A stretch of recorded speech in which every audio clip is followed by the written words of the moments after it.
நம்முடைய அருணகிரி சுவாமிகள் திருப்புகழிலே 56வது பாடலிலே என்ன சொல்லுகிறார் என்று நாம் இப்போது சிந்திக்க இருக்கிறோம்.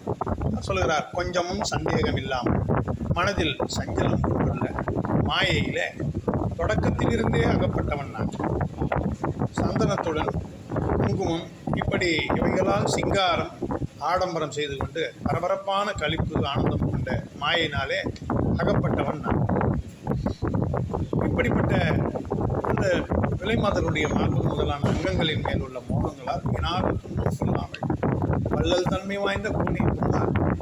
உனது திருவுருவமான பேரொழியுடன் நீ வந்து அன்புடன் என்னை ஆண்டருள வேண்டும். கங்கையை தலையில் சூடியுள்ள பிரானாகிய சிவபெருமானின் மகனே முருகா, அழகா, இந்த பெருமானே, வித்தையில் சிறந்தவர், ஊர்களிலெல்லாம் வாழ்பவனே, நாங்கள் நடுக்கம் கொள்ளாதவாறு எங்கள் பொன்னுலகை காத்தருள வேண்டும் என்று முறையிட்ட அந்த அகிலாண்டேசன் என்னும் இந்திரன் போன்ற வீரனே, செங்கையில் உள்ள ஆயுதமாக வெற்றிவேல் கொண்டு சூரன் அழிய செய்து அவனை தாக்கிய கீர்த்தி உள்ளவன் அல்லவா முருகா. சிவந்த கண்களை உடைய திருமாலும் தாமரையில் வாழும் பிரம்மனும் தொழுகின்ற ஆனந்தமான முருகவேலு திருச்செந்தூரில் வீற்றிருக்கும் தலைவா என்று பெருமையோடு சொல்லுகிறார் நம்முடைய சுவாமி. பாட்டை பார்ப்போம்.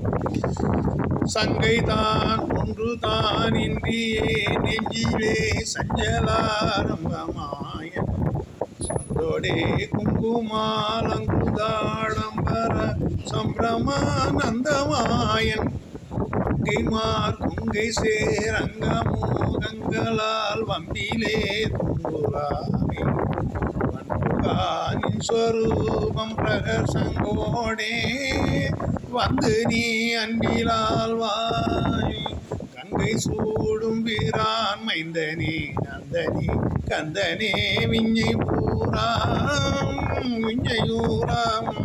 கம்பியாதிந்திரலோகங்கள் காவென்றவா கண்டலே சன்சொல் வீரர் செங்கை வேல் வென்றி வேல் கொண்டு சூர் ஒன்றுவே சென்று போதும் பிரதாபா செங்கன்மால் பங்கஜானன் சோழானந்த வேர் செந்திழ்வாழ் தாம்பிரானே.